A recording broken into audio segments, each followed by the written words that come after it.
full of stats. Engage Burnham. I'm your new wingman. We will win because we have. Welcome to CommLink. Hello and welcome back to another episode of the CommLink Podcast. I'm Stubb, and as always, I'm joined by the one, the only, the mighty Silvius. I don't know about mighty, but what's up, dude? What's up, man? Just having a good old Thursday afternoon over here. A mighty Thursday afternoon. Yeah. A mighty Thor's day. Yeah. See, get it? Mighty Thor. I got you. But yeah, we're here to talk some more Star Citizen, and we've got a good bit to talk about. So last episode we had the For Science guys on, but episode before that, episode 24, we talked a lot about 323, and originally the plans for that was we were going to talk 323 and then also look at it 4.0, but the discussion about 323 went on to the point of where we'll get caught up on the 4.0 stuff later. So this is that episode, but I think before that we do want to talk a little bit of 323 because there's been an update or two since our previous episode. So did you want to talk some medical gameplay? Yeah, before we get into that, I don't know, we can get into, as of recording, we're waiting for 323 1A, still coming up, and we're also waiting for 323.2 with the cargo updates and all that good stuff. Yeah, the 1A, that's Xenothreat, right? Yeah, Xenothreat, Jumptown, just some, I hope the duping bug is fixed in 1A, but I'm not sure. I still don't actually know what I've seen people talk about it, heard people talk about the duping bug, but I still don't actually know what it is. Something with ships, I guess. Basically, people can sell their cargo twice. Okay, because when people were saying ship duping, I was like, so they're making extra copies of their ship? It's like Okay. extra copies of their cargo, basically. Gotcha. So they're double dipping, exploiting and double dipping. Yeah, most specifically with RMC, which you can now buy at some of the various outposts across Stanton, like Rappel and some little derelict places like that. And they're going there and buying it and, double selling it. So it's ruining the economy for the rest of us. And especially as someone who enjoys salvaging, kind of ruins that because, even if you go out and gather a bunch of salvage, you might have to sit at the terminal for 15 minutes just trying to sell your RMC or whatever you've collected. So, right. Yeah, I hope that's fixed with 1A. If not, I think they definitely have it fixed for 0.2. I'm really looking forward to that patch. We're going to talk 4.0 today, but man, I'm really looking forward to those cargo updates, the instance hangars. I don't know. We played some during Invictus and now, some people have been reporting that servers are basically unplayable dog shit since the event. So I haven't really been diving in any, and I'm kind of just, hanging back for these two updates. But man, 4.0 is huge, but I think 323.0 kind of got a little disappointed on because all those big things I was looking forward to wasn't included, They put in Sniper Glint. Yeah, I know. I was really looking forward to that, and I'm so glad it's in there. So glad that I don't randomly get sniped when delivering my boxes anymore. Thanks, CIG. I really appreciate that. But yeah, lots of big updates coming, and one of those updates that happened with 323 was the medical changes. Yeah. I don't think we talked about it last week any with Bonds and Ursus, but for anybody who doesn't know, so basically up until last patch, the only beds you could revive in outside of a station or a landing zone were in the Carrack and the 890. And now they're changing it to where you can revive in any tier medical bed, including the Pisces, the new Ursa Medevac, the Yep. Cutlass Red.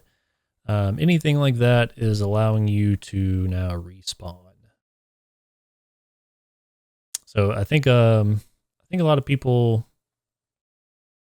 not a lot, I don't know. Some people might have got upset about the changes.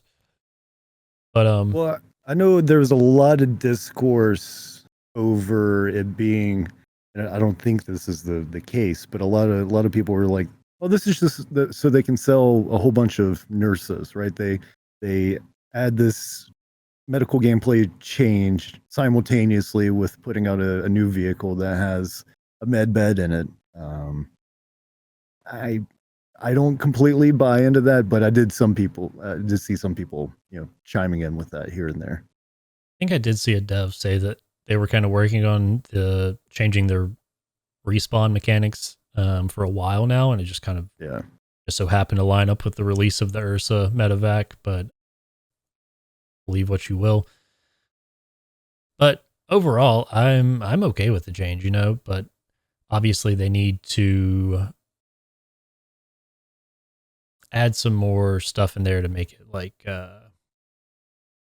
where you're not just, I think a lot of the confusion comes from the commercial from the Medevac, where the dude's like, I've died 1,000 times and now I'll die 1,000 more, whatever he says. And it kind of implies that you can just, go to this combat zone and just consistently die and revive like hundreds of times if you need to.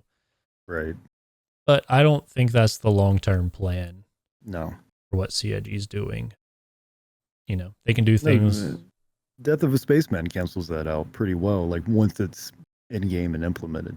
Yeah, I think a lot of people are like, what about Death of a Spaceman? Like, did they change, like, are they taking that away or whatever? But I don't think that's the case.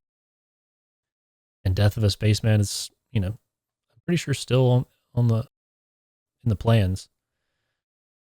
Yeah, it's not going anywhere. I don't think we'll see it until we're closer to a 1.0 situation, but all the same, like there's not been any sort of talk of like, oh no, we're scrapping those plans. We don't want to do that anymore. Infinite respawns forever. Yeah, I don't think it's going to be infinite. And there's a lot of different ways they can kind of check the respawn where, a tier 3 bed will only bring you back to life fully healed if you only had tier 3 injuries. If you have a higher tier injury, you come back with that same injury or maybe a lower tier injury. I don't know how they'll work it out, but that plus like a resource that people have to use in these beds and is finite where 10 respawns in a Ursa Medevac, 20 respawns in a Carrack, whatever number they want to make it. But I think there's plenty of ways to still have Death of a Spaceman and respawning on more ships than just 2 or 3. Yeah, for sure, because it's been super limited up until this point, and just gameplay wise, like it's just not fun, like going all the way back from a station or a landing zone and then hopping back to wherever you died and trying to pick up your mission where you left off, and it adds another 30 minutes of travel or whatever to get from point A to point B. Like, yeah, I'm here for it being easier to respawn in the game and not have to travel quite so far to get back to what you were doing. Especially with the state of the game as it is right now, where you die, usually more from bugs than you do actual gameplay. So yeah. A lot of times it's not even gameplay that kills you; it's the game. Yeah, so just being able to respawn even if you get stuck somewhere and you have a medevac nearby or something, you can just backspace and be unstuck, and stuff like that. It's very convenient for the state of the game right now. So I don't have any problems with it, as long as closer to 1.0, whenever that may be, they still bring in some consequences for it.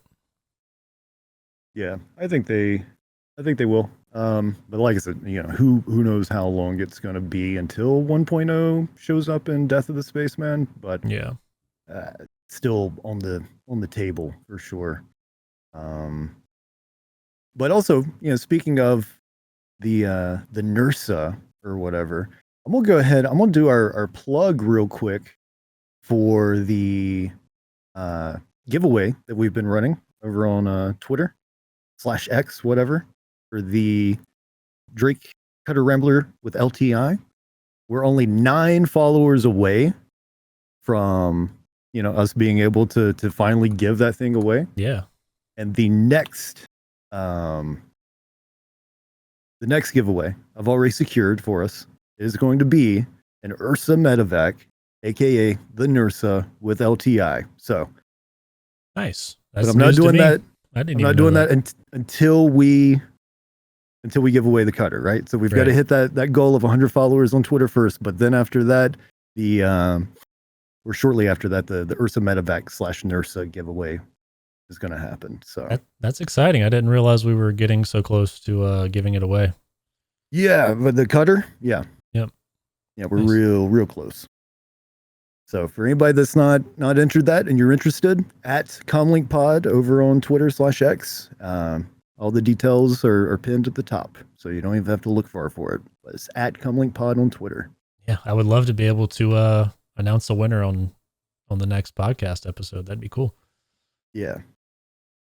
But I think that's pretty much all I have to say about medical. So if anybody wants to chime in the comments, tell us how you feel about the medical changes, what you think they could do to make it better in the future. Do you like it now? Hate it now? How do you feel about it? Let us know. Was it all just a ploy to sell more nurses? I'm sure there's people out there that think that. Yeah. I mean, look, CIG does plenty of questionable things when it comes to marketing, and they've definitely had a big increase of ship sales and all that this year, right? That's been documented plenty by a number of people. I don't think the nurse was one of those situations. I think I really do think that was coincidence and good timing on their part, because I'm sure the med gameplay did certainly help them sell extra ones, but I don't think a $55 or $60 vehicle was quite the conspiracy on CIG's part there. Yeah, but probably not. Me.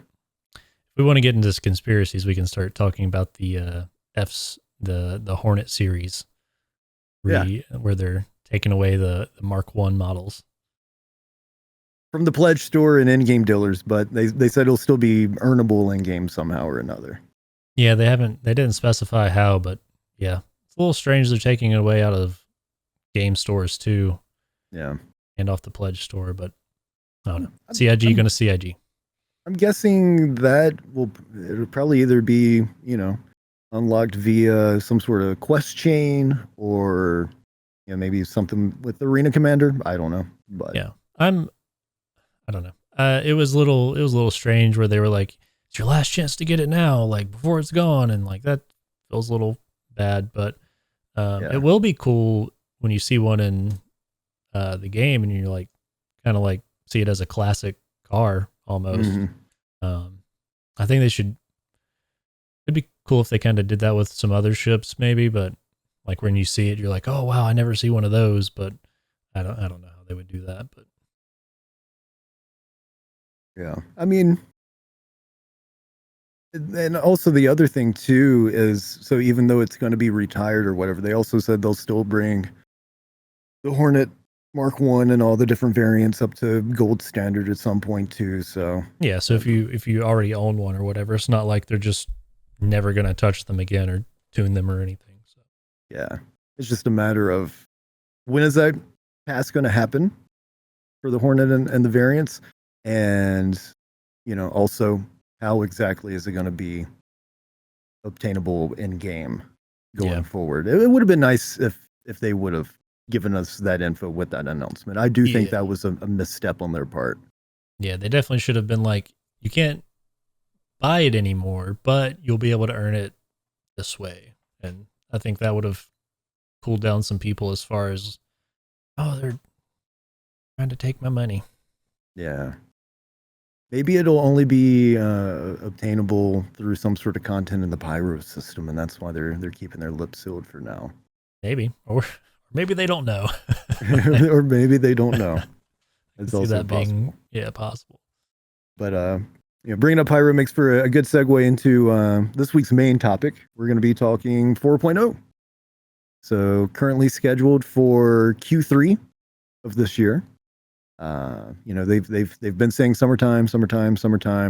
We'll see if that actually happens or not. I could maybe see at the very least, we've talked about this before, a PTU happening by the end of summer, which I forget when summer like officially ends, but I think it's all the way up until sometime in September, right? So yeah, I don't know the exact cutoff for quarter 3, but yeah, I think it's sometime in September.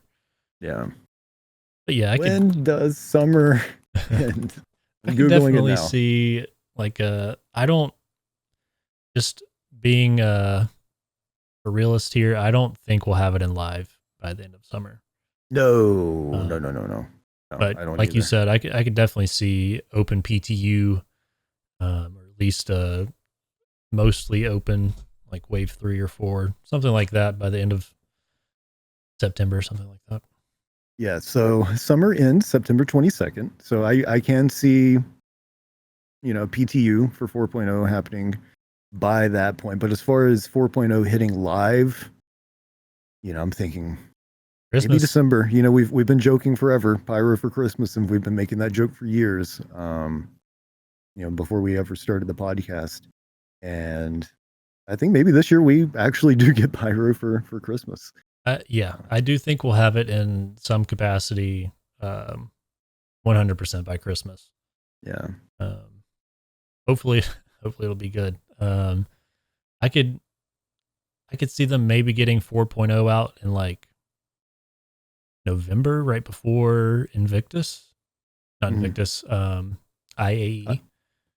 Yeah, right before that, and then maybe getting us like a 0.1 or 0.2 patch before the end of the year to kind of hopefully crush some bugs before we go into the holidays.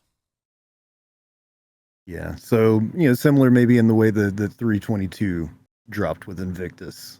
Yeah. Right.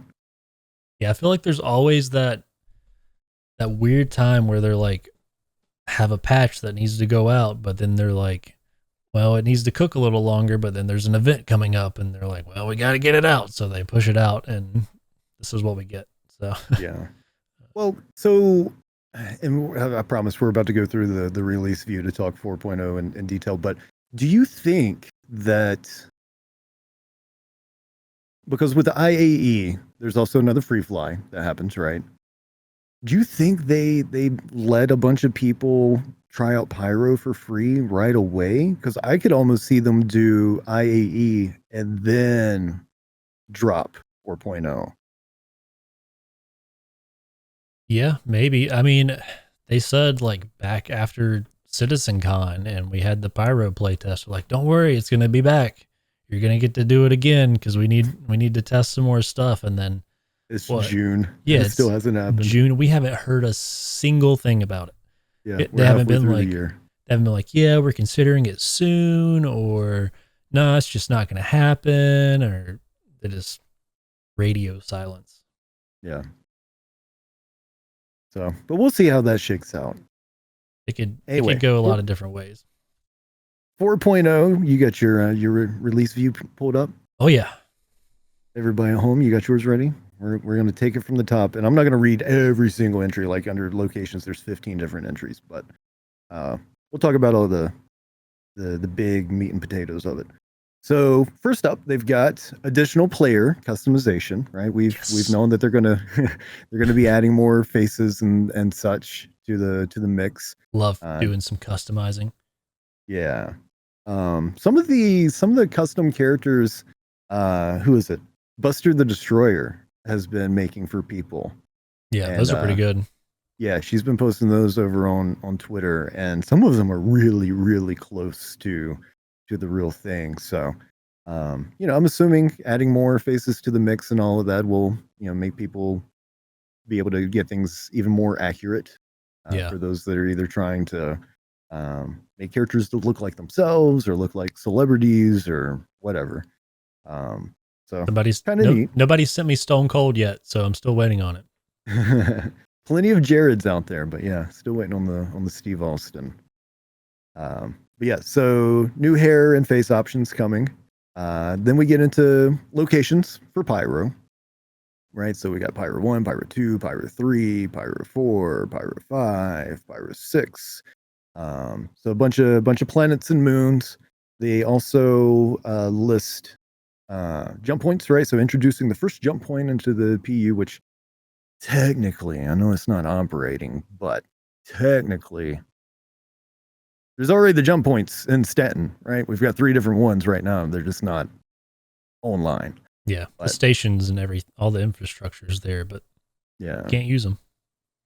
you can if you want to just check out the visuals, you can fly up to them right now. While we're on jump gates, I really wish they would communicate their art direction for the jump gates, because we have all this cool concept art. It's actually the wallpaper on my PC of like all these like cool Nerd. like these huge structures that like are supposed to like stabilize the jump gate or whatever. Yeah.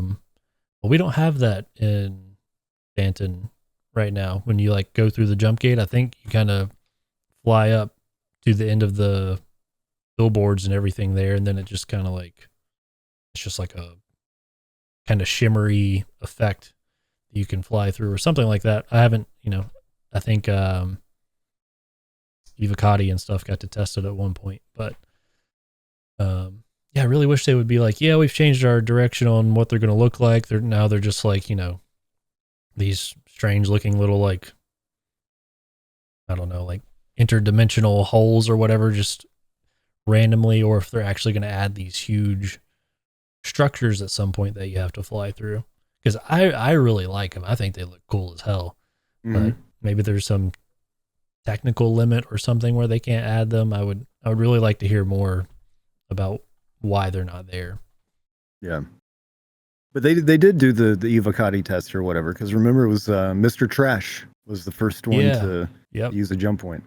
Yep. I think there's video out there somewhere of like the person using the jump gate, but I don't remember what it looks like. But I definitely know there wasn't a structure around it like we see in the concept art. Right. But yeah, so jump points, outposts. So some colonialism themed outposts are going to be coming along with 4.0 as well. So we'll have some more points of interest, and hopefully with that will come some more content, some more gameplay content. I mean, we've seen them like 2 years ago in CitizenCon. They fly the 400i over to that cool looking little base, and they can sneak in all these different ways and do these cool missions. And yeah. Maybe. So they just added distribution centers, right? And those did come with additional missions. So I'm hopeful that these new outposts will as well. Yep. Pyro space stations, of course, are going to be coming in as well. Speaking of space stations, I noticed in the monthly report they're still working on space stations as of last month. The Pyro's finished. Right, that's what they've been saying. We're getting it for the past 2 years. How are they still working on stuff? Yeah. When they were saying it was ready 2 years ago. I've not read the monthly report yet. Did they word it as like they're building the stations, or do you think they're just like polishing them up? Oh, I'll pull it up right here. I'm pretty sure it was implementing stations. That sounds like adding them. Yeah. I mean, during the playtest, people could only go to like half of the system or something. So they probably weren't in. Oh, that's right. So the Pyro playtest, it was like a reduced version of Pyro. I forgot about that. Yeah, it says right here, the landing zone, I'm assuming that's supposed to be team. The landing zone team continued work with crafting the remaining stations for Pyro. Okay.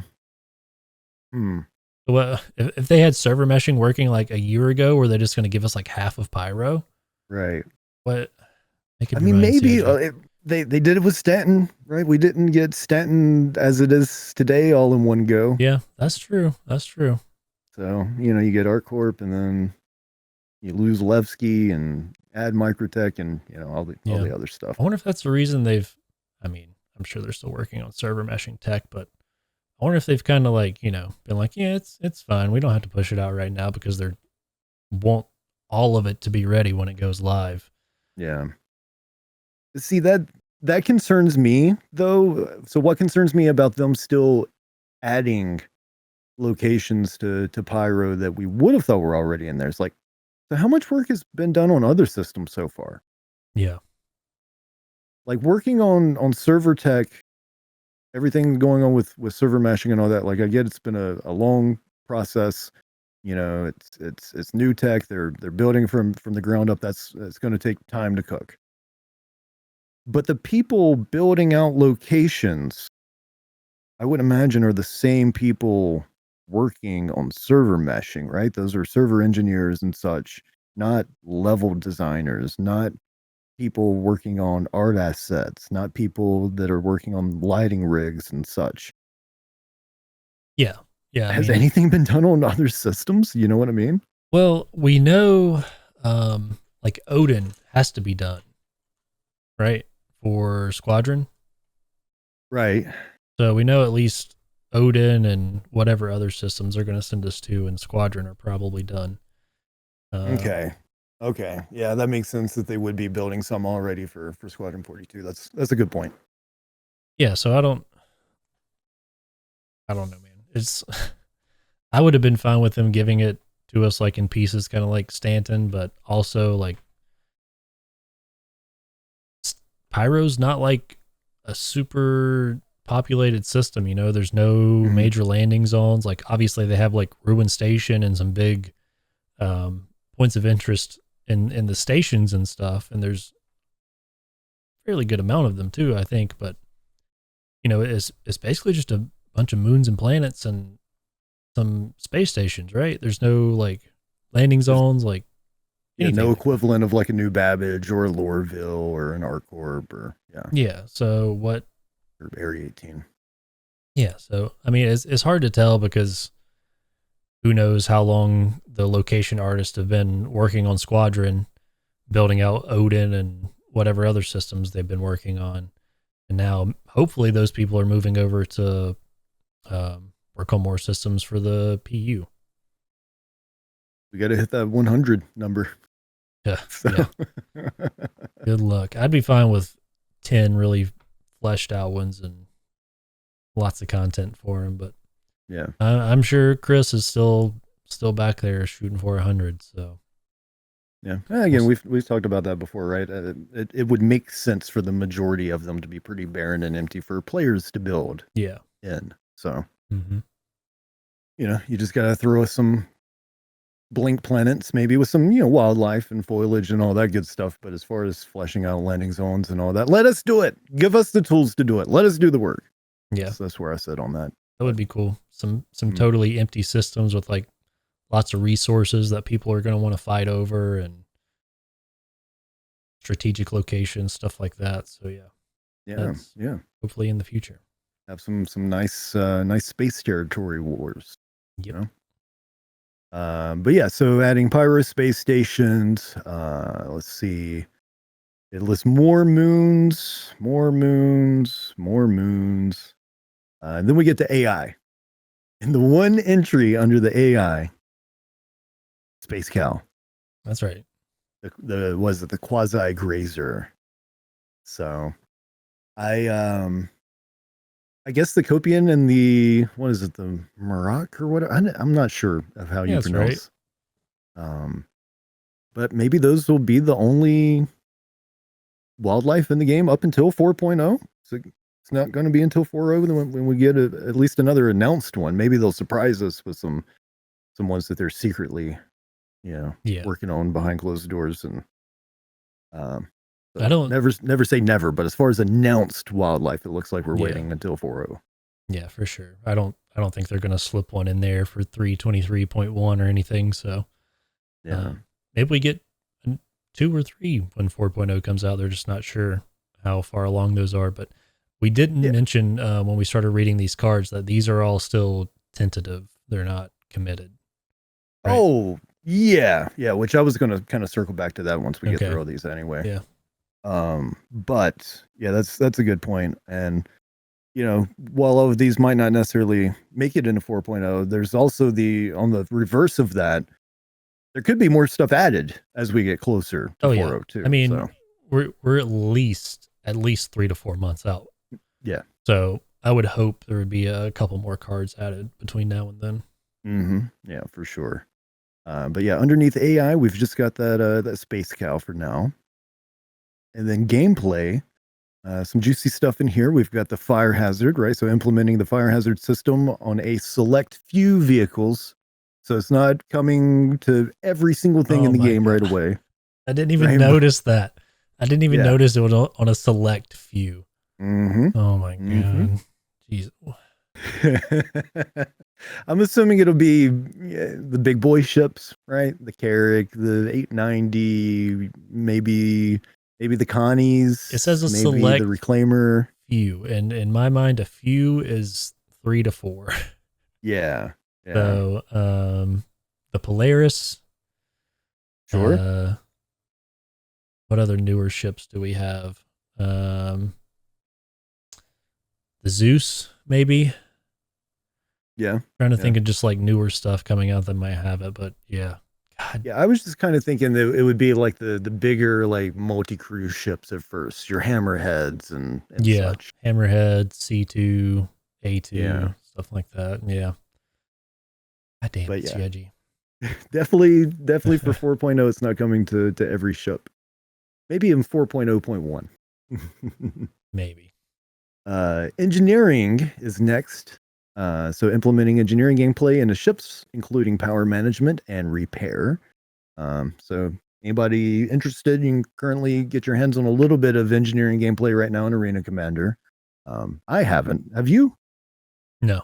I've watched people play it, but as for myself, it's normally just us playing, so it's kind of hard to test out. Yeah. Well, from what you've seen, it's more Beam Citizen, right? Yeah, I think you can like repair the components now with the beam. Could be wrong on that. I don't know. I feel like there might have been there's something that wasn't working that was supposed to be during the test, but basically you can go in and see like the power management screen with all the fuses and the doors and where all your components are and their health, and switch out the fuses, do stuff like that. People shoot through your ship, damage stuff. You get to test out fixing it and whatnot. But I haven't done it myself, but looks pretty neat. So that'll be coming with 4.0. In addition to that, life support as well, implementing life support systems and components into vehicles. Both of these don't say into a select few. I'm hoping that means for all vehicles. Yeah, fingers crossed. Which is, I don't know how they're going to do it. Like, just the Connie, for example, has like the component bays in the back, but there's no actual components back there. Mm-hmm. So I wonder what's going to happen to all these ships that haven't been updated yet when engineering comes out. Yeah, a good question. So I'm sure we'll have a Q&A between now and then on it, but yeah, it's I don't know how they're going to do it. Adding fuse boxes and everything to all 120 plus vehicles they have. So. Yeah, maybe they'll give us a very in-depth answer to these questions on ISC and SCL over the summer. I hope right? so. Right? I hope so, Jared. They're not going to be super vague about it, right? No, probably not. And just, cool people's jets in the chat the whole time for 55 minutes. Next, we've got solar bursts. So implementing the solar burst natural hazard into the Pyro system. That's going to be a cool feature of Pyro. I think we don't have that in Stanton. I'm thinking these will be probably a threat both in ship and on the ground, right? Yeah, I think from what I remember watching people in the playtest, you can protect yourself in like certain ships, like with large shields are okay to get hit by the solar flare. But if you're in something like a Rambler, hey. It might totally shut your shit down. So you might lose all power. Built different. I mean, unless it's, one of the beefed up ones or something. I don't know. But yeah, I think you can hide from it too on like dark sides of the planet, facing away from the sun and everything. So there's ways to counteract it. But yeah, I think it does affect you on foot also. Okay, so that'll be a pretty cool new gameplay element that we've not currently been able to experience on the live build. That's pretty much it for now in terms of gameplay. Again, they might add more stuff between now and 4.0 coming out. We'll have to wait and see. Next up, we've got ships and vehicles. We've got the Zeus, not the Elm R, unfortunately for me. I'm waiting on the Elm R. I'm gonna have to wait a little bit longer, it looks like. But the RSI Zeus Mark II ES is scheduled 4.0. And then they also mention converting ship MFDs to building blocks, which would be pretty cool. Yeah, I think we've been waiting on that for a long time. Yes, we have. So I wonder if that includes the visor displays. yeah, Like they showed off at Citizen Con. Right. That'd be cool. Yes, it would. I'm ready for new displays and not just like moving things over to building blocks, but also still like cleaning up that UI a little bit. I was playing some Marina Commander earlier before we started to record, and I was doing whatever it's called, Squadron Battle. I was in the Defender because I wanted to try out the Defender with some different weapons other than the Singe that it comes with by default. And it is still just so freaking hard to read those displays, like the little screen that's got your target info on it. Yeah. It just on my screen, and I'm rocking like a 30, I think it's a 32-inch monitor, something like that. But anyway, it just looks like a little white blur down there. Like I can't read it. The only way that I could read it is by like holding down F and then scrolling up on the mouse would like zoom my camera in on the monitor. It's just right. Oh God, please keep working on those displays. Please, CIG, and work on them quick if you can. I mean, eventually we're supposed to get like manufacturer specific UIs, right? So like Drake's going to be different than Crusader, different than Origin, different than Misk, whatever. Mm-hmm. So maybe they're just kind of, I mean, I'm sure they're not 100% like finished with the UI, but I don't know if they're like just kind of waiting until they get those manufacturer ones in before they really go in and like dial it in and stuff. So I just feel like you should be able to read what's currently in game. You know what I mean? Yeah, that's totally. a fonts thing. Like, again, I've said it 100 times before. Not a game dev. But how much does it take to change a font style? Yeah. We've been able to do that super easy in Microsoft Word and in Google Docs and all that for years and years now at this point. Just change the font to make it readable, please. I implore you, CIG. Jesus Christ. 4.0, baby. It's going to fix it all. 2 more years.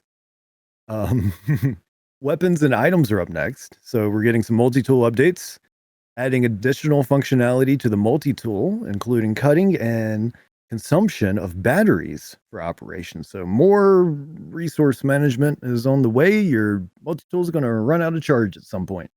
Got to keep that juice. Mm-hmm. Mm-hmm. But cutting is interesting. Cutting will be kind of cool. Yeah, I saw, man, I don't even know how long ago it was, but I think I saw somebody use the cutting tool at like an outpost to open a door, like a rusty door or something. Yeah. So I think it's in there a little bit now, but I wonder if that's going to like let us cut parts off of ships or components out of component bays, which I thought you'd just be able to like pull them out with a tractor beam. I was also just thinking like, so you're boarding an enemy ship and say if they have the option to actually, fucking lock their doors, can you cut through them with the multi-tool? Yeah, I bet that's, they showed off the breaching charges. who knows how long ago, but maybe this is kind of like an early version of boarding where you can cut into locked doors and stuff like that. That would be cool. Yeah. Because I was just thinking, like, what are we going to be cutting?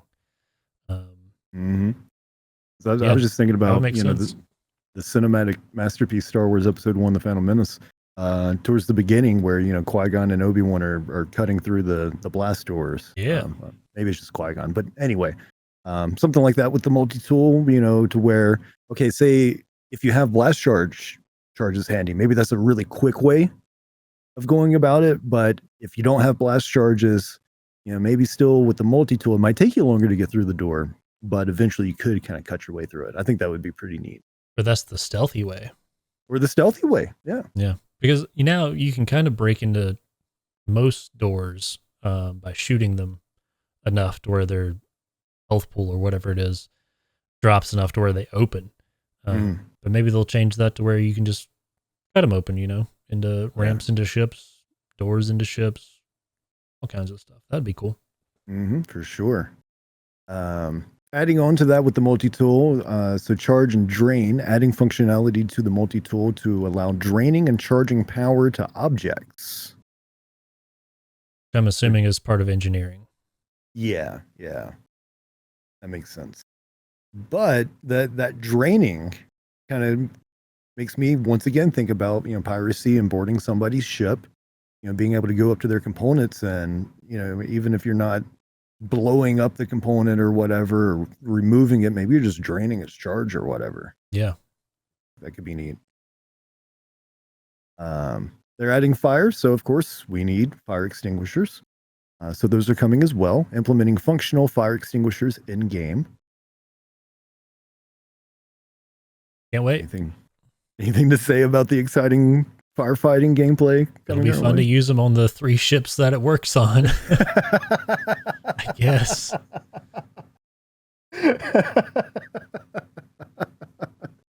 Oh no, we're getting attacked. The power plant just went out. A fire might break out. Oh, don't worry, bro. We're on the Connie. It's not been updated. It's all good. We don't need them. Oh my God. Yep. All right. So moving on to core tech.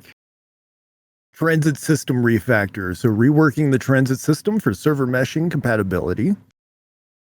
I don't know exactly what that means, but if this somehow or another helps it to where you're not falling through a train, or the weird graphical things happening where like the train's going through the city in some parts, if it can just kind of smooth out transit in general, I'm here for it. Yeah, for some reason I've heard, here and there that transit is just a really hard thing to nail down. And we say here all the time, we're not game devs. I don't know what part of that is difficult, but apparently it's pretty hard. And, they try and make it work as best as they can for now. But yeah, hopefully the refractor or whatever they're doing for it will make it work more consistently too. Yeah, it is. And like you just said, being non-game devs, it is interesting from the outside that transit's difficult because, it's pretty static, right? You're on a set route, a set,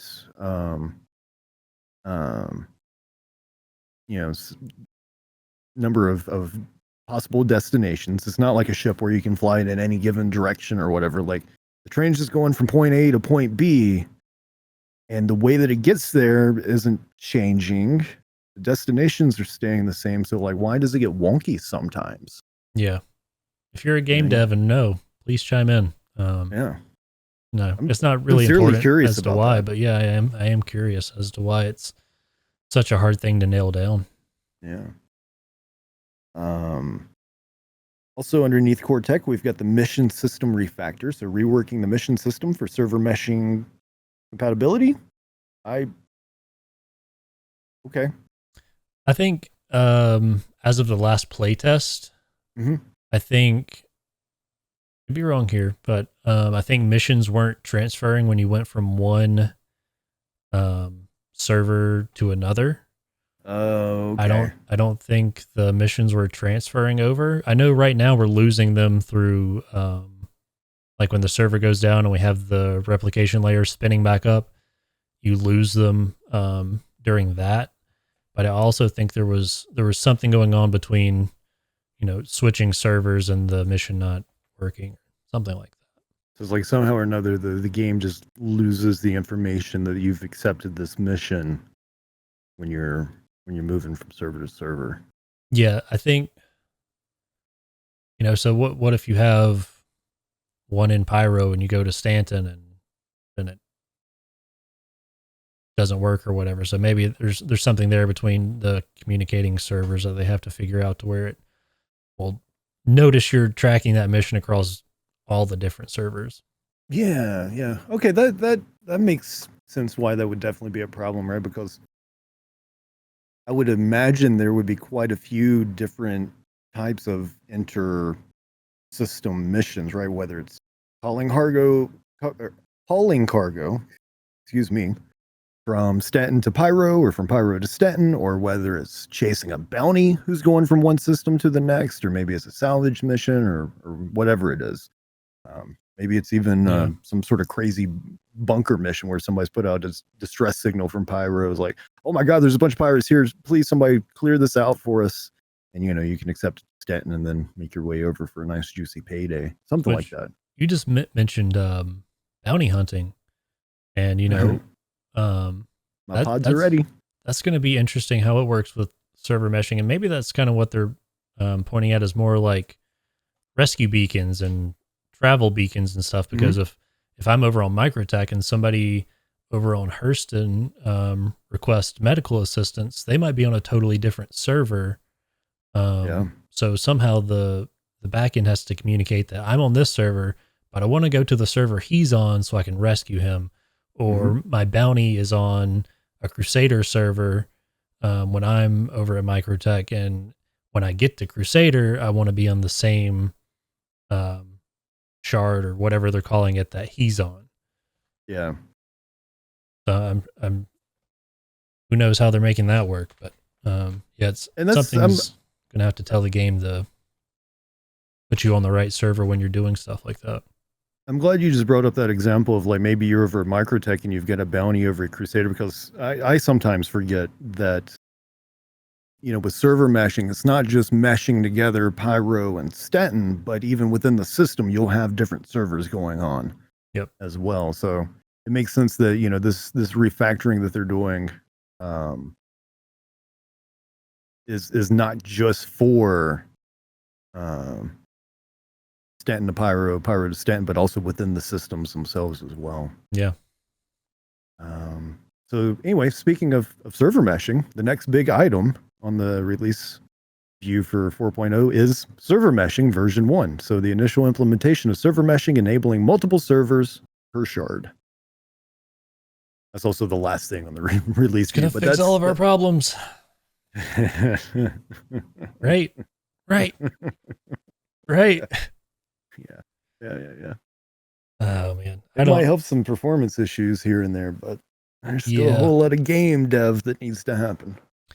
Yeah, After that, I don't think 4.0 is. I think a lot of people are hoping it's going to be the Jesus patch, which we thought 3.18 was the Jesus patch, or some people did, or whatever.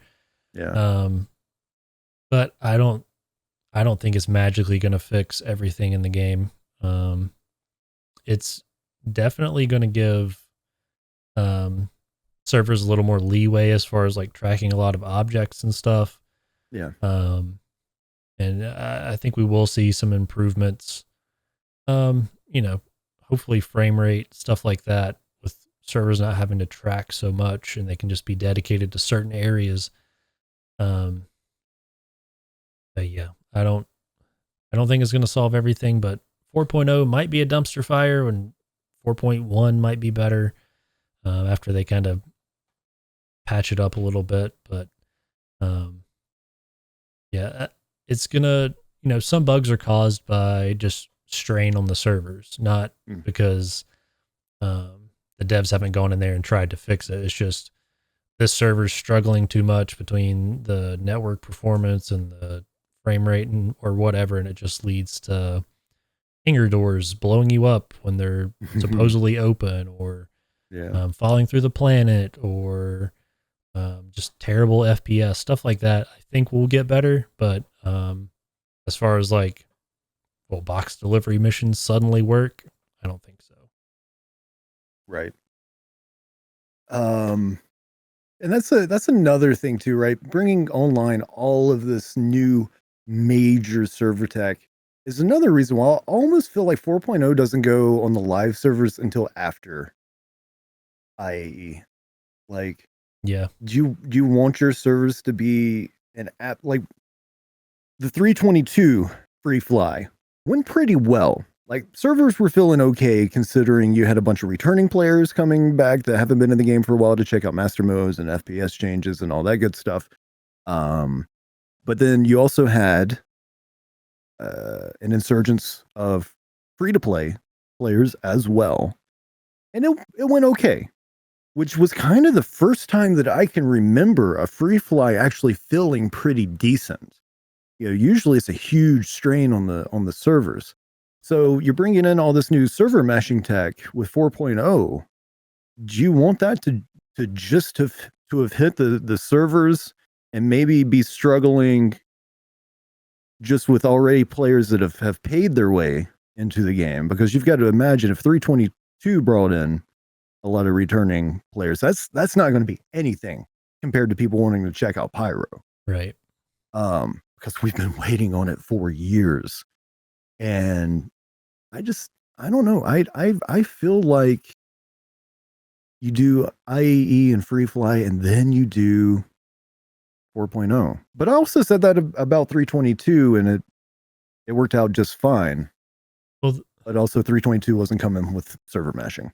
Yeah, the weird thing about this last free fly is it's almost like the servers were working better during the free fly than they are currently in between the free fly and the next patch. Yeah. I don't know if they've done something as far as like PS to make it more robust and track more, keep stuff around for longer, or what's going on. We can put our tinfoil hats on here and do some theories, but I think maybe during free fly the servers were getting cooked so much they actually had to reset. So all these abandoned ships around space stations, around outposts, all this trash and shit people are throwing on the ground, the duped ships being left parked everywhere. I think that might have been getting cleaned up every couple of days because they just had to say, well, fuck it, we got to reset the server. Yeah. And now they're at the point of where it's like, oh, it's not free fly. They probably downgraded the performance of the Amazon servers a little bit. And now the servers aren't resetting because they're doing what they're supposed to do. And there's just a shit ton of stuff being tracked. So it's leading to all these issues to where people can barely even play the game because there's so much shit being tracked. So I was watching Summit and he had a pretty good idea. What if they just did a reset weekly on the persistent stuff, you know? Yep. Every Monday or every Sunday afternoon, whenever they want it to be, all the little ships and bullshit hanging around the outside, just fresh server. Yeah, a little bit of weekly server maintenance. Yeah. Why not? A bunch of MMOs do little server resets. Yep. DayZ resets every like 4 hours. 4 hours. Yeah. So yeah, I wouldn't have a problem with persistent stuff being cleaned up once a week because, you know, I was really excited for PES and, you know, 318 and everything, but honestly, it hasn't really added a lot to my experience. No, it's fuck, I gotta avoid these abandoned ships so I can make it into my hangar. That's what it's turned into for me. Yeah, you fly up to a station and there's 10, 20, 30 just random little abandoned ships, like the white letters with the numbers, just everywhere. And it's, you know, it clutters the screen. It makes it hard to fly around the stations. Like, it doesn't do anything for my immersion. Because remember when they were first showing us this stuff, it's like, oh, you might find a wrecked ship that's been there for a couple weeks, and make you wonder, well, what happened to them? What happened here? That sort of environmental storytelling. And sure, there's some of that, but it ends up being, there's a crashed ship over there. All right. But then when it comes to actual like gameplay stuff, it's like, oh, this abandoned ship is just in my way. Yep. Great. At the very least, I hope, if they're not going to do the server cleanup, they're at least looking at options to clean up all that stuff around stations. Yeah. Like, one, we need to know when a ship is abandoned or the person has just gotten out of it and is inside or whatever. Mm-hmm. Because, if they're off the server, if they just fly up outside the station, park on a pad, log off, their ship is still there. They crash right outside the station, their ship is still there. Whatever happens to leave their ship there and they're not coming back for it, whether it be 30 minutes, an hour, 24 hours, whatever it is, I think players need a way to see that this ship is abandoned. The player that owns it is no longer on the server. And now it's free to be moved, salvaged, whatever. They could even, say you fly up, there's a abandoned C1 and you have an SRV. And if you pick it up and take it to a salvage yard, you get a payout for dropping it off at the salvage yard. And then a salvager is like, oh, I don't know where to go salvage some ships. Maybe a salvage yard would be good. So they go pay a 5K, 10K, whatever the entrance fee is to be able to have permission to salvage ships at this salvage yard. If they're going to leave shit just laying around, let us use it. Give us a reason to mess with it. Like there's all these salvage yards and stuff. Like that would be cool gameplay. Like you could just be a SRV person. Like, oh, I'm going to go clean up the verse today, boys. Go tow some ships over to a salvage yard, see some salvagers junking the stuff you just brought last trip. Like that'd be cool. I would enjoy that, but they have to do something to either just wipe the shit completely or let players deal with it themselves. I want to be the junkyard dog of Star Citizen. That would be awesome. Like just hang around the junkyard all day, doing some salvaging, ripping some parts out. And yeah. I'd be down for that. And like, I don't know. I think that could add a lot of neat gameplay or whatever, and also help the stations not be so junked up and crowded or whatever. So I would be fine. I would prefer they did that, but if they want to wipe it every week and just, that's what it is, like, not going to hurt me any. Nope. All right, so now that we're kind of on the back end of this episode, what I wanted to talk about before we close out is, so we just went through everything that is currently available to us on the 4.0 release view. Which of these items do you think actually make it with 4.0.0? Because, as we mentioned at the top of this episode, with freight elevators and with the personal hangars, those were originally scheduled for 3.22.0, and they've got pushed back to a subsequent update. What here for 4.0 could you see being pushed back? Engineering. Do you think it all makes it? I think engineering can be pushed back. Okay. For sure. I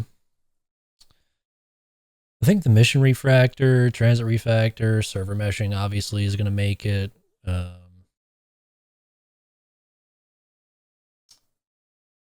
I don't know. I'm sure we're going to see some more vehicles added too. Yeah. Solar Burst is already in there, right? That was on the Pyro playtest, so we know that should make it for 4.0. Yeah. I think the Space Cow will make it. The locations, outpost, jump points, all that's going to be in. Yeah. Player customization, most likely. Yeah, the only thing looking back at it that I see that I would say would most likely be pushed back would be engineering. Okay. Life support. I agree with that. I could also maybe see some of the multi-tool things possibly get pushed back to the drain charge, which kind of goes into the engineering gameplay anyway. But all the big ticket items, we had some big ticket items, like I just said, on 322 that got pushed back. But the thing with the big ticket items with 4.0 is they are directly married to each other, right? We're not getting Pyro without server meshing. We're not getting server meshing without Pyro. I guess we technically could get server meshing and not the actual second system, but that's not going to, I've got a better chance of winning the lottery than that happening, and I don't buy lottery tickets. So, I think the outpost, they make it in there. Obviously the jump point being turned on, I think makes it in there. So yeah, I think really, like you said, it's engineering, and then maybe some of the multi-tool updates get pushed back. I'm pretty confident Space Cow makes it. Yeah, I could see them being like, oh well, server meshing and everything, Pyro's ready, that's all good to go, but we quite don't have engineering done on all the ships we want to, or it's not working the way we want it to just yet. So maybe push it back a 0.1 or 0.2 patch, but maybe the MFDs to building blocks, maybe that gets pushed back a little bit too. Possibly. I don't think it's likely, but it could get pushed, Yep, that's another possible one. But everything else is probably pretty solid. And like we were talking, they'll probably add some more cards in between now and 4.0 also. One thing I know we're not going to see, unfortunately, Bounty Hunter version 2. Yeah. I think they've pretty much confirmed that's on the back burner. That was on SEL when Jared was getting on to people for asking questions. Yeah. Yeah. That's a big bummer, since it's been on the roadmap and talked about fairly consistently up until like a few months ago. But, maybe there's just some things they want to add, because I would imagine there's a lot of stuff included in Bounty Hunting version 2, stun mechanics, new stun weapons, handcuffs, restraints, stuff like that. A different way of tracking. Stuff like taking them to prison, bounty pods, all that stuff. So it's probably a lot to do. So I don't think we'll see it for 4.0. Yeah, I agree. I can't remember exactly when I got my Avengers Stalker, but it has been years. And the whole reason why I got one of those things in the first place was because the idea of using those bounty pods piqued my interest. And like I said, that was years ago at this point. And I'm still waiting, man. Still waiting. Because I like bounty hunting in games when I'm able to. And yeah, you can bounty hunt in the game right now, but that version 2.0 is desperately wanted. And there for a while, I don't think we get it this year. That's probably a next year thing. Maybe a next year thing. There for a while, bounty hunting was pretty much all we did. Mm-hmm. And yeah. I don't know. Yes, hopefully we'll see that next year, but as of now, I think it's on the back burner. Or maybe they'll talk about it at CitizenCon. We got to think there's a CitizenCon in between now and Christmas also. Right. So that's, yeah. Do we get 4.0 before CitizenCon? That's going to... Again, I think it's just PTU. I don't think it's live. Yeah. I mean, CitizenCon's not until like end of October. So I don't know. Maybe they launch it live for CitizenCon. Maybe. I mean, that would be wild. I would love it if it worked out that way, but I don't know how confident I am that it plays out that way. I think a lot of CitizenCon, bunch of it is Squadron 42. this year. Yeah, probably right. And then, I'm sure there will be more looks ahead. They'll probably tease out Star Citizen 1.0 even more at CitizenCon. Maybe, and this is a big maybe, I'm just, spitballing here. Maybe we get a look at other systems at CitizenCon. I would hope so. Yeah, because I don't know if server meshing works out, like we were talking at the beginning of the episode. How many systems do they have ready to go? I'm sure they're going to hold some of them back until Squadron is out, like Odin and stuff like that. But Nyx, they have shown off a year or two ago some images of planets being worked on in Nyx. We know Levski's basically one of the only landing zones there, so there's not a lot of work as far as landing zones and stuff go for Nyx. So yeah, there's no telling how fast we get some other systems after 4.0 and stuff comes out. But there was that really old video too, where they were showing off a zone. I'm trying to go back and find it, but was it Terra? No way they've shown off Terra. No way. I can't remember what it was. I'm trying to find it. They mentioned Terra in that little leaked document we did an episode on a while back. But other than that, I don't think Terra's really been talked about. But there was a really, like, I'm talking like nearly 10 years ago now. Yeah. 10 years ago. If you want to find it on YouTube, it's on the official Star Citizen YouTube channel. And we should actually do a react video to this, quick little react video. But it's titled Terra Landing Zone WIP, I guess, for work in progress. And it's dated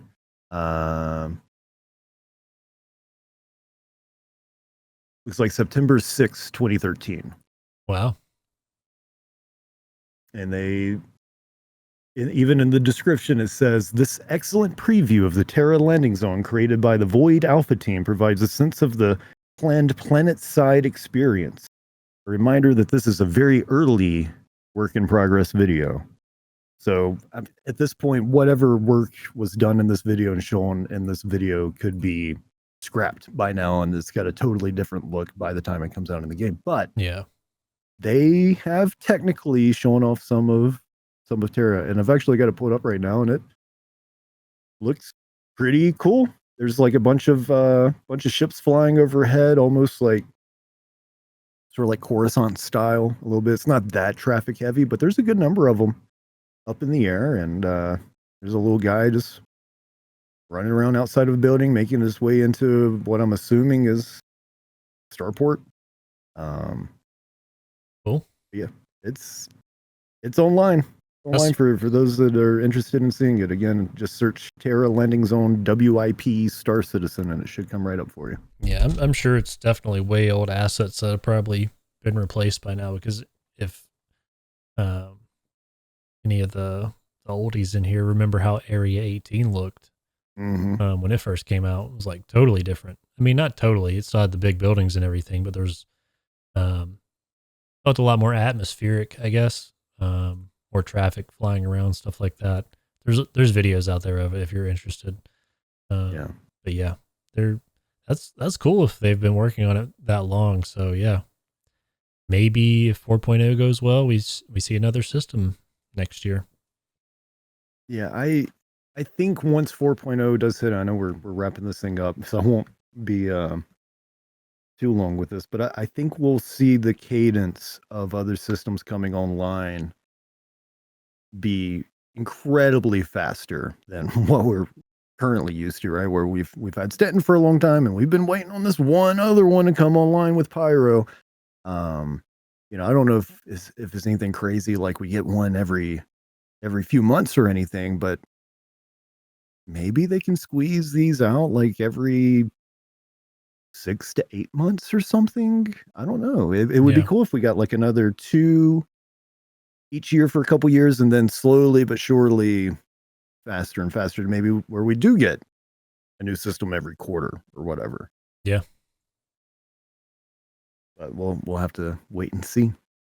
Only Chris We got to get himself 4.0 knows. first. Yep. Only Chris knows. Yeah. Hey, 1.0 is supposed to be coming with 5 systems, right? Supposedly, yeah. So It's the talk. yeah. The word on the street. Who knows if they'll actually hold everything besides Pyro until that 1.0, or if they'll kind of roll it out up until then, and then 1.0 will be like Terra drop or something, you know? Yeah. It's hard to tell. Mm-hmm. Well, with that, did you have anything else to add with 4.0 before we sign off? I think that's all I've got to ramble about today. All right, I'll get back to shilling. And that's it for the CommLink Podcast. Don't forget the CommLink Podcast releases a new episode nearly every week featuring discussions about Star Citizen and Squadron 42. Podcast can be found on both YouTube and Spotify and video format on both platforms now as well. So if you want to watch video on Spotify, that is now an option. Or you can just listen to the audio as usual. In addition to the podcast, be sure to also check out our Star Citizen and Squadron 42 reaction videos on our YouTube channel. And then we also do the CommLink Alerts, where major articles from Cloud Imperium Games are read for those who would rather hear it than read it.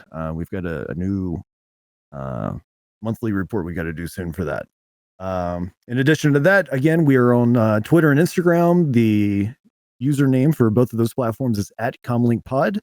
And don't forget that we are running that giveaway for a Cutter Rambler with LTI, and details for that are pinned at the top of our Twitter profile @CommLinkPod. Need 9 more people to participate. We can give that thing away, and then we can move on to the NERSA giveaway. And of course, if you enjoyed today's podcast, be sure to like this video and subscribe to the channel for more if you're hanging out with us over on YouTube. And if you're on Spotify, be sure to hit that follow button and hey, maybe give us a nice little review while you're there too. That'll help us out with the Spotify algorithm. But in the meantime, Silvius, this was fun. It's always entertaining to take a look at the future of Star Citizen, and 4.0 is something. Yeah. So far it is for sure.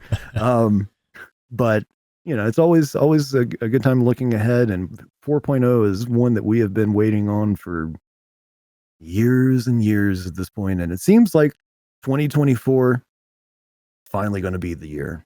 It might finally be here. Hey, and we're halfway through 2024, so if they do hit calendar year 2024, the most that we have to wait is another 6 months. That's right. That's pretty optimistic. Yeah. Make it till you make it, right? That's right.